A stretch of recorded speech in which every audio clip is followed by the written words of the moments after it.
Okay, the IOC are coming under increasing pressure to postpone the Tokyo 2020 Olympics to next year. Massive pressure, with the IIHF now postponing their, showpiece event in the World Championships in Switzerland, the World Ice Hockey Championships, to next year. The spotlight now falls pretty much fully on the IOC and the various governing bodies of the sports involved at the Summer Olympics to, either delay the start of the Olympics to later in the summer, early autumn, or move them to next year. The IOC so far have basically said preparations are going ahead as planned, which basically, in layman's terms, is we want the Olympics to take place in the time frame that we already have it slotted in the international sporting calendar. But I'm finding this harder and harder to understand why they're not deciding to put some contingency plans in place with the organisers on the ground and the various governing bodies to delay the start of the Olympics as a minimum and put plans in place to host them next year. It makes logical sense. It just means the IAAF would have to lose a World Championships in there to make up for a shortened Olympic cycle, but logic dictates that other sporting governing bodies and other sports leagues and sporting events are being cancelled, rearranged, postponed and suspended. Why should the Olympics be any different? Now, I understand it's the most watched sporting event in the world. Billions of people around the world tune in on the TV, listen on the radio, find on the internet. You look at the figures for the last couple of Olympics, and we're talking 2-3 billion people worldwide. It's nearly half the world's population, or a third of the world's population, tuned in for the last couple of Olympic Games. So yes, it's a big media draw, and the media companies have a part to play in this. They bought the media rights. They bid for the media rights to host the Olympics. There's billions and billions of dollars worth of media rights that have been sold by the IOC. This is a big money maker for them. Also, ticket sales. That's another big money maker, and merchandise, massive money maker. Now, as things currently stand, as I say, the IOC have decided to say things are going ahead as planned.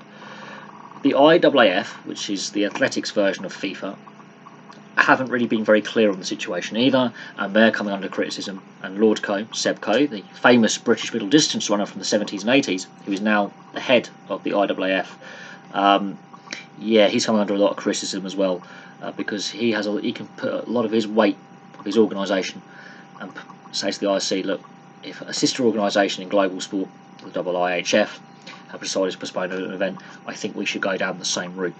UEFA, Euro 2020, these are big sporting tournaments and events that have been pushed back a year. Surely the Olympics has to look at that, and the IOC has to look at that and go, well, these major sports events have been pushed back. They came to these decisions because they had no choice. And I think we're going to get to the point with the Olympics where they have no choice but to postpone. But the longer they leave it, the more damaging it becomes financially for the IOC and Japan. If they make a decision quickly, contingency plans can be put in place with the host broadcasters from around the world, the sponsors, and the various other people involved with the running of the Olympics to have a smooth transition and host them next year. But the longer the IOC leaves a decision, the more logistical nightmare, economic nightmare it becomes. And I think a lot of it's to do with money at this point. I think athlete welfare is also being put at risk. But a lot of it comes down to money, I think, and the contracts and the legal wrangling that will result from a postponement. But if the other major sporting bodies around the world can postpone events, suspend leagues, surely the IOC have to follow suit. I cannot see how the IOC can forge ahead with no contingency plans at all. And the media press releases aren't filling fans with confidence that they have this under control. But we'll see what happens.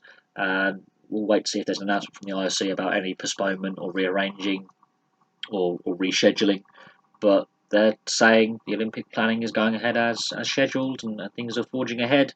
But when you've got Olympic associations like the British Olympic Association considering not sending athletes to the Games, it tells you something, that there's going to be mounting pressure at the IOC level from the various governing bodies and the various Olympic associations to actually rearrange this year's Olympics. But we'll see what happens. Thank you very much for watching. Please place your thoughts below, and I'll have some more videos for you on this topic, possibly, and other topics very, very soon.